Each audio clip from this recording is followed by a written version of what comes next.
Welcome to the program. I'm Jeff Schechtman. Think about what we value today, what we give rewards to as a society.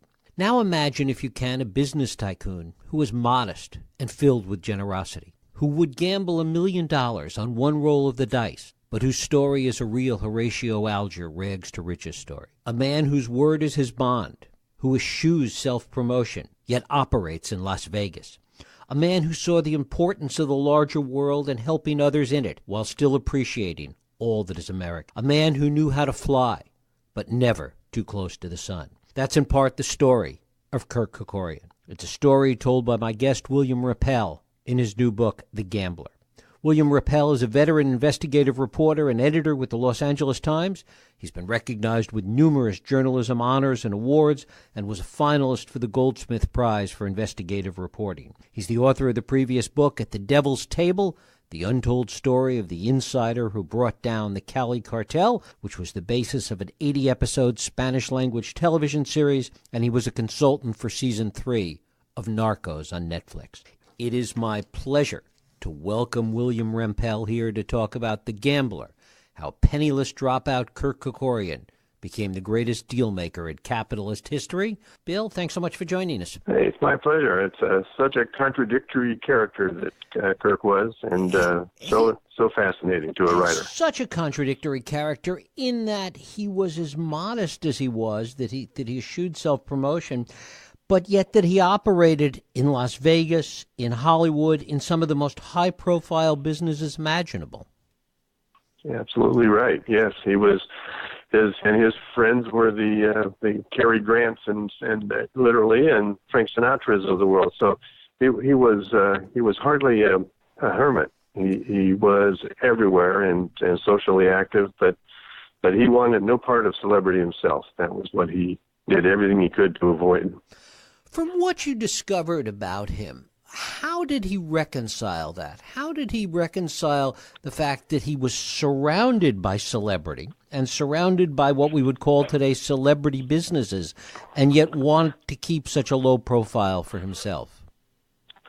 Well, for one thing, he had a very humble view of himself. He knew where he came from. He knew he was a man who dropped out of school in the 8th grade. He knew he didn't speak very good English, even though his English was great. It was more of a colloquial, and he knew that he wasn't educated enough to sound erudite, and so he didn't want people to think of him as someone who knew everything at all. He was just feeling his way along through life himself, and he considered that a full-time job. And yet his talents as a deal maker, as a businessman, where did those skills come from, and how did they fit in with this modesty that he had about himself?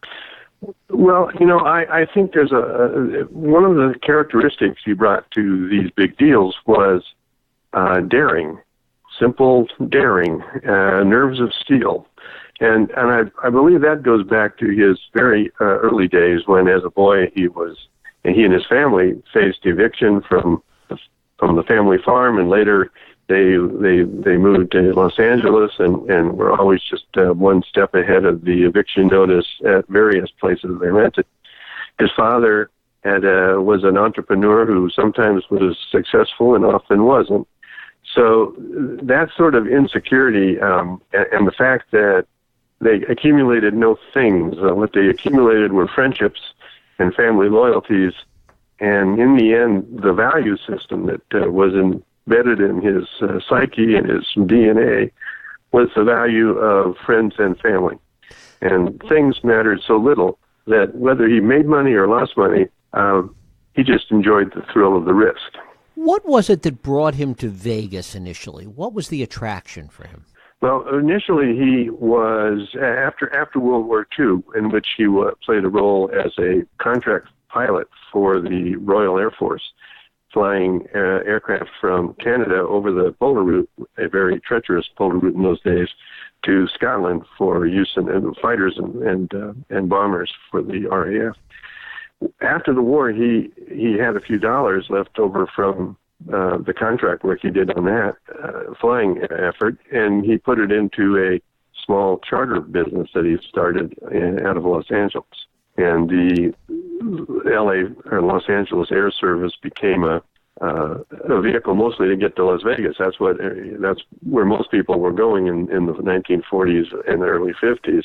And Kirk loved it. He loved it. He loved gambling. He loved poker. He loved craps. He loved it all. And he was an avid gambler himself. And so he was in Vegas a lot as a pilot, taking people there, and came to be something he wanted to be a part of. He came to Vegas around the same time as Howard Hughes. Talk a little bit about that. Yeah, well, both of them had been gamblers and had discovered Las Vegas in the 40s and 50s, and maybe even earlier in the case of Howard. But in the 1960s, they both ended up there as major casino investors and hotel investors. Kirk started to build the biggest hotel in the world in Las Vegas. It was a hotel that would later become more memorable as the Las Vegas Hilton, but at that time it was called the International.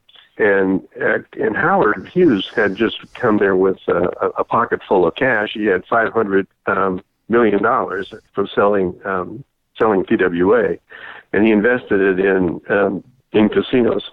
And so you had two, and by this point Kirk was rich, but not Howard Hughes rich yet. But the two of them started building these and expanding on existing hotels and casinos, and brought.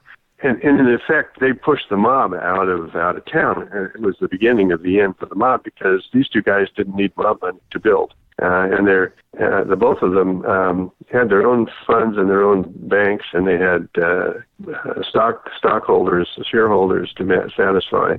And that's where the mob reign in Las Vegas began to ebb. It really was the second wave of Vegas. I mean, there was the mob wave, and then there was Hughes and Kerkorian, and then a little later on, there was Steve Wynn, who really brought Wall Street into Vegas, initially through Mike Milken. Well, yes, but Mike Milken also helped bring Kerkorian into Las Vegas through Wall Street nodes as well. The two of them were, and Kirk was a big fan of Steve Wynn. Steve Wynn's artistic approach to developments was a source of great admiration to Kirk. And Kirk loved the Bellagio. He thought that was the finest hotel and casino he'd ever seen. So when he got the chance, he bought Mirage, the whole Mirage empire that Steve had built.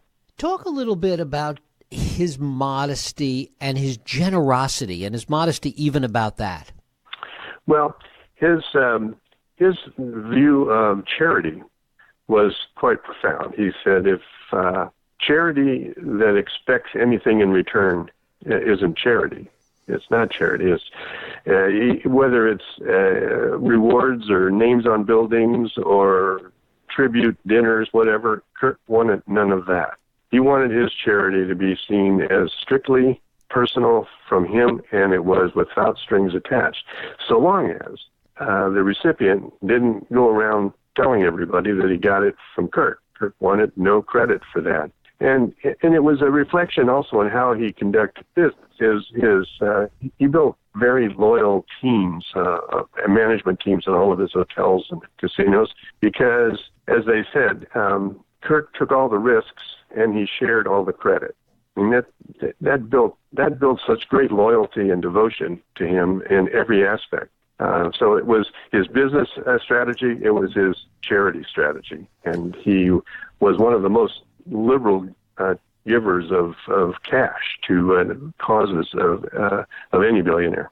And first and foremost, all the money that he gave and all the help that he gave to Armenians. Exactly. His father was an Armenian immigrant, an illiterate farmer who came to the States with an illiterate wife, and they had a family of four, and Kirk was the youngest, and he always felt like he was an American first and an Armenian always as well. And so his devotion to community that he grew up in, because he grew up in neighborhoods of Armenians, both in the San Joaquin Valley and in Los Angeles, were some of his closest friends. And it was his goal to help Armenia someday. It was when he started making movies at MGM, and when he owned MGM, one of the things he wanted to do was make a movie about the Armenians. Eventually did it at the end of his life, but the Armenian story was important to him. And so back in 1988, after the earthquakes that devastated Armenia, then Soviet Armenia, Kirk arranged for an airlift to take tons and tons of relief supplies, food, medicine, building materials. It turned into an airlift that spanned 20 years, and it rivaled the Berlin airlift. And he did it with the help of other Armenian charity groups. But Kirk provided the planes, and it was something that like the government did in Berlin back in the 40s. One of the things that was so amazing about, you mentioned MGM, which I think he bought and sold 3 times, was the complexity of so many of his deals. Yeah, he had his approach was, you buy these properties and then you put people in charge who you trust and let them run it. He was not a detail guy, he was a vision guy. And he saw the potential in properties, and one of the things he saw in the case of movies and casinos, as well as he bought Western Airlines at one point as well. He saw these all having one thing in common. They were all part of the leisure industry that he articulated and essentially invented. So he saw them as the leisure industry after the war was going to be a booming industry where people wanted to go for vacations. They would travel, they'd stay in hotels, they'd gamble, they'd watch movies. And so he invested in those. But the people he put in charge were people who knew what they were doing in casinos or hotels or movies or airlines. He didn't run them. He just expected results. And like I said earlier, he took the risks, the financial risks, and he gave credit to everybody who did their jobs well. And so they were just devoted to him for a lifetime. Talk a little bit about his view of buying and selling companies, because the trading of assets was a big part of what he did. Yeah, what he looked for in assets were hidden values. He looked for hidden value. He looked for stock values that were underperforming, and he looked for simply good quality companies. That's why in the course of his life, he was the primary stockholder for General Motors, Ford, and Chrysler at various times. He owned MGM, which and one of the things he did with MGM is, besides run it as a movie industry, he turned it into a brand that is a brand for resorts that to this day signifies high quality and class. How did he see some of the other moguls of the time, Howard Hughes, who we mentioned before, and people like Carl Icahn and others that were who were contemporaries of his? Well, he was an admirer of Howard Hughes up until Howard Hughes lost his mind, and Kirk wanted to emulate him to some degree because he saw him as a pilot's pilot. He loved the swashbuckling style, but Kirk was so shy he couldn't pull that off. Kirk could not, in fact, stand up before a crowd and make a speech. I mean, if the crowd was 20 people, he would be petrified. So. He was unlike Donald Trump, for instance, in that he's like the opposite of Donald Trump, even though Trump considered Kirk to be the king of all the deal makers. Called him the king and said, "I love this guy." Well, Kirk wished he could talk like Donald, but that was about the only thing that he admired. So and people like Bill Gates and others that are part of the new industries of technology, he admired as well, but in private, because he was not a man who boasted anywhere in public. In private, he liked to tell his friends that he was very proud of the fact that Kirk's investments covered such a wide range: cars, planes, movies, hotels, gaming, the gamut, and the others are sort of one note billionaires. Talk about the people that surrounded him, the people that worked for him for so many years, that were part of his retinue. Well, I mentioned that Cary Grant was one of his best friends, and Cary Grant was not just a friend, but he was on. Kirk put him on the board of directors of MGM Resorts and MGM Film Studio, so they had a special relationship. The people he hired Fred Benninger, who ran the hotels and the airlines for him, because Fred had come out of the Flying Tiger outfit. He had the best lawyers in the world work for him. They just starting with the big Hollywood lawyers in the 70s, 60s, and 70s to the teams that were built around just looking out for Kirk. So there was an element of genius, I think, in his selection of people who were smart enough to run his companies and loyal enough to take excellent care of them on behalf of shareholders and Kirk. Kirk's thing was the shareholders come first. He never even he wouldn't take a free cup of coffee in his own restaurants. He wanted to pay for everything that he bought, and he wanted everyone else to do the same. It was interesting that for a time he and Howard Hughes had the same lawyer in Greg Boutzer. There you go. Yeah. And Boutzer was the key to Kirk's takeover of MGM, because the MGM folks were thinking that Boutzer was representing Howard Hughes, and came to the surprise that, oh no, it's this fellow Kerkorian, who at that point was just emerging as a major player. So, but Boutzer was the king of Hollywood. He was the lawyer for the stars, and Kirk recognized that and went for him. Tell us a little bit about Kerkorian's personal life. Well, that got more complicated. And he was married. He was married 4 times. The first time for 9 years and divorced. The second one for nearly 30 years and divorced. But and all of his romantic partners were devoted to him, and he lived essentially free of any kind of tabloid attention until he was in his 70s and 80s, when a former professional tennis player tried to doctored some DNA tests to show that he was the father of her baby when he was not. That wasn't a big deal to him until she sued him and took him into court, where it became a very public and embarrassing scandal to him on the grounds that she was making everything about their personal life public. I would say that was probably the biggest disappointment in his whole life, was that with all that money, he couldn't protect his privacy from a woman who was not loyal in the end, and who lied about their relationship. Right. And he had kids of his own.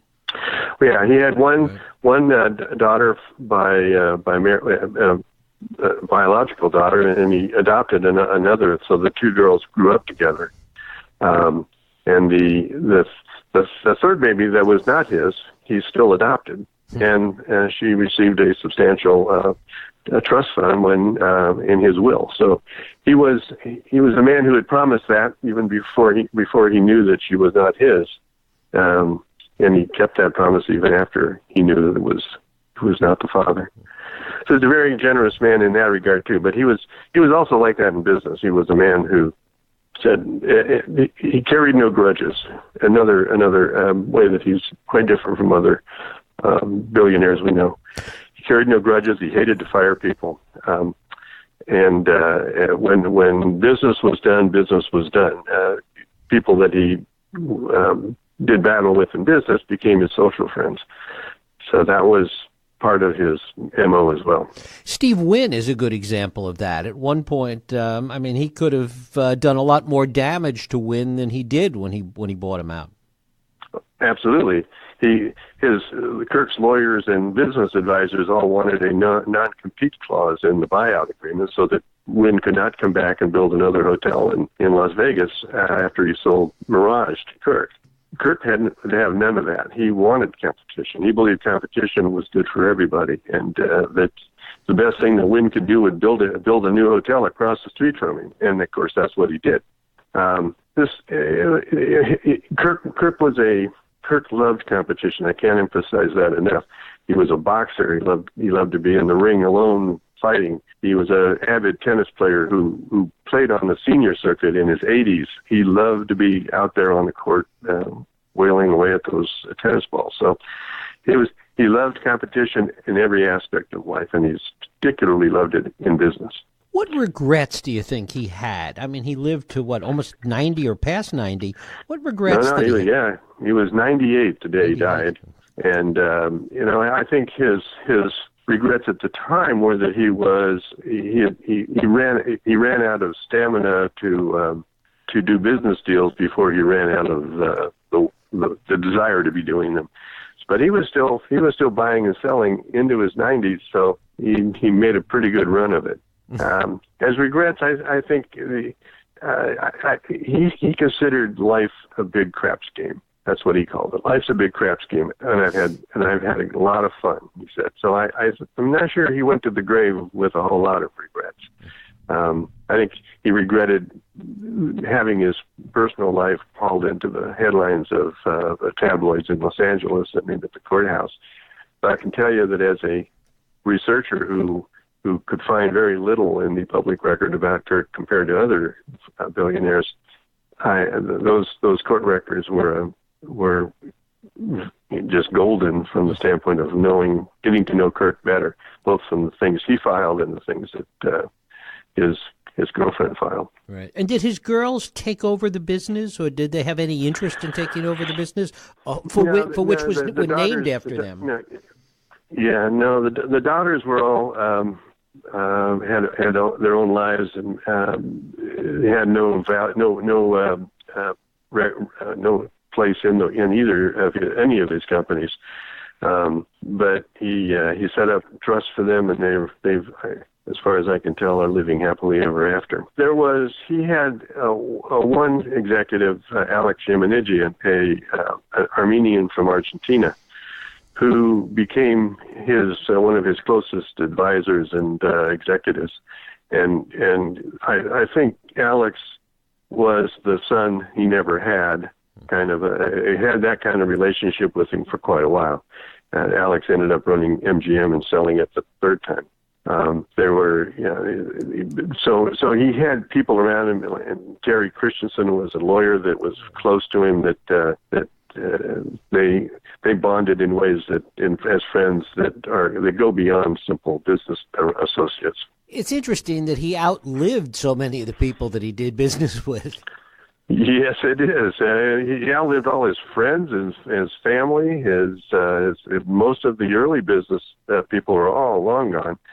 And so when I stepped into this project of writing about him for HarperCollins, I was left to choose from a very limited group of sources who could talk about him with authority and detail. So believe me, it was almost like looking at someone who's from deep in history instead of someone who so recently was so vital and alive. And finally, talk a little bit about the common threads, the common themes that you heard, and we've touched on some of them, but specifically that you heard from some of the people that are still around, that people like Steve Wynn that he had so much contact with.